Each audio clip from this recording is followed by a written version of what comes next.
আসসালামু আলাইকুম। আমি ফুয়াদ মিম P1 B2-তে পড়ি। আমার টিচারের নাম মহিতা পাল। আসসালামু আলাইকুম। আমি ফুয়াদ মিমের বাবা।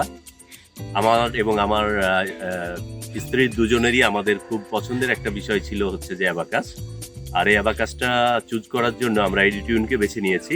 এডিটিউনের যে বিষয়গুলো আমাদের খুব ভালো লেগেছে, যে তারা যত্ন সহকারে আমার ছেলেকে এবং তাদের ব্যাচটাকে শেখানোর চেষ্টা করতেছে আর কি। মিম এ পর্যন্ত যোগ এবং বিয়োগটা খুব দ্রুত করতে পারে। পাশাপাশি সে যে কোনো কাউন্টিং গুলা করে ফেলতে পারে খুব দ্রুত। এটা হচ্ছে খুব ভালো একটা দিক। আর আপনাদের এডিটিউনের যে বিষয়গুলো আমি উন্নতি করতে বলবো, সেটা হচ্ছে ভিজুয়ালাইজেশনটা যদি আরো বেশি বেশি করা যায়। মানে ভিজুয়ালাইজেশনটা বেশি করলে দেখা যাবে যে হচ্ছে যে তাদের লার্নিং অপরচুনিটিটা আরো ইনক্রিজ হবে আর কি।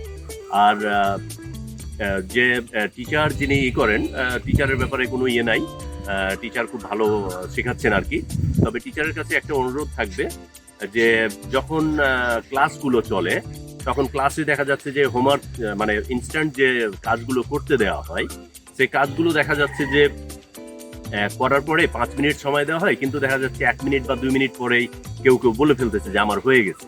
কিন্তু অ্যাকচুয়ালি দেখা যাচ্ছে সে হয়তো আগে করে রাখছে, বা দেখা যাচ্ছে হয়তো এত অল্প সময় হয়তো করা সম্ভব না, বা হয়তো করতেও পারে।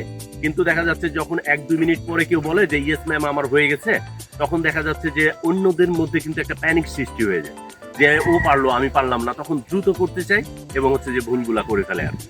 তো এই বিষয়টা যদি দেখা যায় যে হচ্ছে শেষ করার পরে যদি ম্যাম যদি জিজ্ঞেস করে যে তোমরা কে কে করেছো নাম ধরে ধরে, যে তোমরা তোমার খাতাটা দেখাও বা তুমি বলো যে তোমার হয়েছে কিনা, তাহলে সেটা আমার মনে হয় সবচেয়ে ভালো। Thank you.